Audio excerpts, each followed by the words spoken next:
Good morning and happy July 4th from Palm Beach, Florida. America is a great and blessed country. And I know a member of our shul whose father was a Holocaust survivor. And every year on Memorial Day and July 4th, he would always get up on a ladder and hang an American flag in front of his house. Always grateful to this wonderful country that gave refuge to him and his family after the Holocaust. We love America for many reasons. America is a land of opportunity. America is a land of freedom. America is a land of excellence. America is a country where we believe that every person can become great, that every person has equal opportunities. A matter of fact, that's so embedded in our psyche that we have shows like American Idol or Dancing with the Stars or Shark Tank or America's Got Talent, all revolve around the theme that you never know who could be the next star. And indeed, so too in spiritual matters.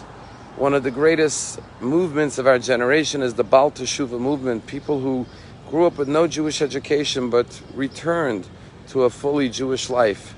And this is the ideal of America, that no matter what your background or circumstances are, if you choose something and you want something, you could achieve it no matter what. And in this week's Torah portion, indeed, we find that Aaron dies, and Moses is told to take Aaron up to the mountain where he passes away, and then take off his priestly garments and dress his children, who would then succeed him as high priests. And Moses was envious of his brother Aaron because his children did not succeed him. And that is because they were not as worthy as Joshua. And God said, may the most worthy one become the next Moses.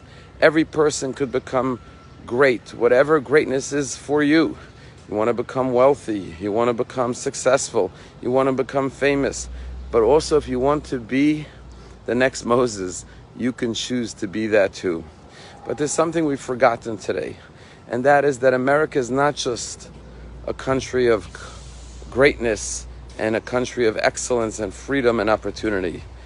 But the Lubavitcher Rabbi would always say, America is a country of kindness. Yes, America is a beacon of light and hope for humanity. America serves all of mankind with tremendous compassion and loving kindness, going to the ends of the world to help others in need and to stand for the rights and the freedoms of others. And sadly, as a country, we've forgotten this component. While we fight for freedom, we forget that, yes, we should fight for freedom, but never fight with one another.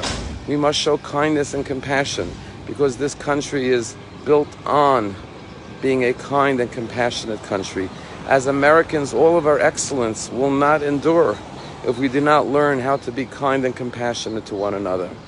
Heard a story from a rabbi by the name of Rabbi Farkash. He met a Jew who used to live in Israel, and he was a big businessman, and then he fell on hard times and fell into a lot of debt, and he owed a lot of people money, and some of them were scary people who were really frightening him and threatening him. And after years of suffering, he decided he cannot take it anymore and he was going to end his life. And he planned that day, on the way to work, he would accidentally, so to speak, drive off one of the highways that would take his car tumbling down a cliff and bring his life to an end. He kissed his wife goodbye that morning as he was about to leave the house, when suddenly his wife said, "Oh, could you do me a favor? Our son called from the school, from yeshiva where he studies, and he needs a package, something to be delivered. Can you drop it off at the school?"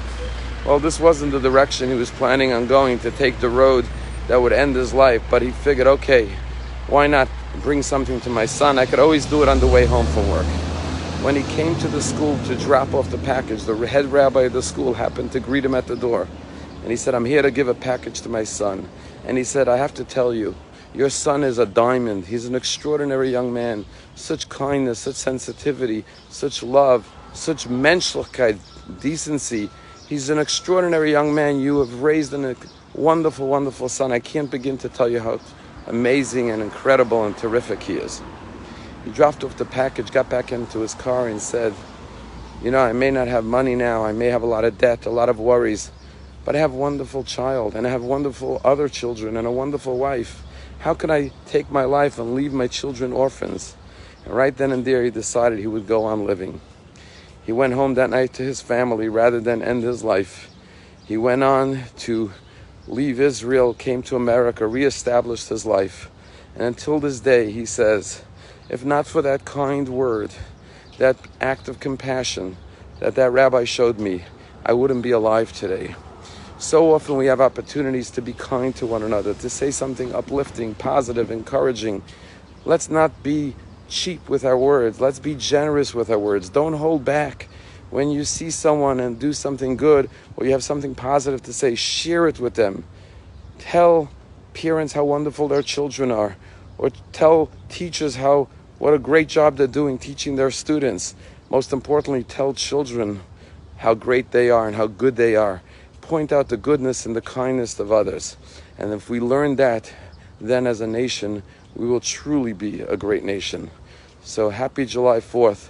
Let us bring compassion and kindness back and make our country truly great.